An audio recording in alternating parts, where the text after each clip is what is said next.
Alright guys, Epic fucking Slayers here. Welcome back to a brand new Division video.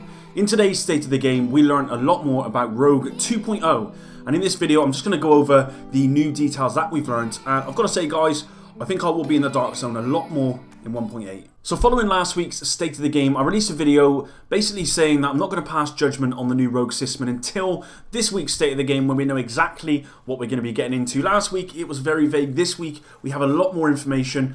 And I think it's worth you guys knowing exactly what we're going to be getting for the new Rogue mechanics in 1.8. I'm very, very excited, so hopefully you guys are as well. And if you are, drop a like, it would be much appreciated.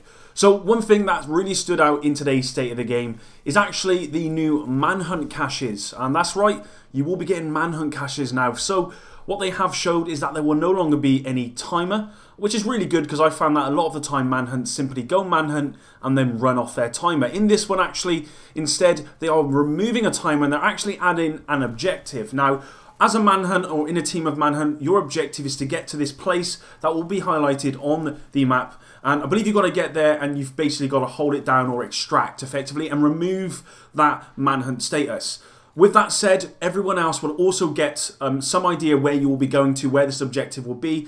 And it's kind of like, you know, as a non-rogue player, if you're wanting to go after manhunts, then you will be get flagged, hey, there's a manhunt, they're heading for this objective, you've got to get there and you've got to kill them, and you would also be rewarded. So, if you're hearing me correctly guys, as a non-rogue player, if you kill manhunts, you will also get rewarded as well, which is absolutely awesome. So, from the footage, the manhunt caches, I believe there's new tiers. So, currently you get 5 tiers, and I believe it will go further than that. And once you're at the highest tier from the video, you actually got 8 manhunt caches, which is a hell of a lot. They have confirmed that from these manhunt caches you will have a chance to get classifieds, you will have a chance to get exotics, and of course every other piece of gear. So it's certainly worth going for, which I think is actually a really cool system, and I'm really glad that they've implemented this. As a non-rogue player, if you kill a manhunt person, you will get a cache, which is absolutely awesome. I don't know, from what I can tell, I don't know if you actually have to get the final kill or just be involved in the shooting of manhunts. I think it simply is just being involved in the shooting of manhunts and or being within the radius of the kill. That part's was a little bit vague, but what we do know is that if you are non-rogue and you're killing manhunts, you're going to be rewarded, which is absolutely great. Really glad they've implemented that. So, I will just go on briefly to the new toggle system. I do have some slight concerns about this, but I'll just go over those briefly with you. So if you didn't know already, in 1.8, the new rogue system, you basically have to toggle on if you want to be a rogue player. Now, from my understanding, on PS4 and Xbox, it will simply be the up button on your D-pad.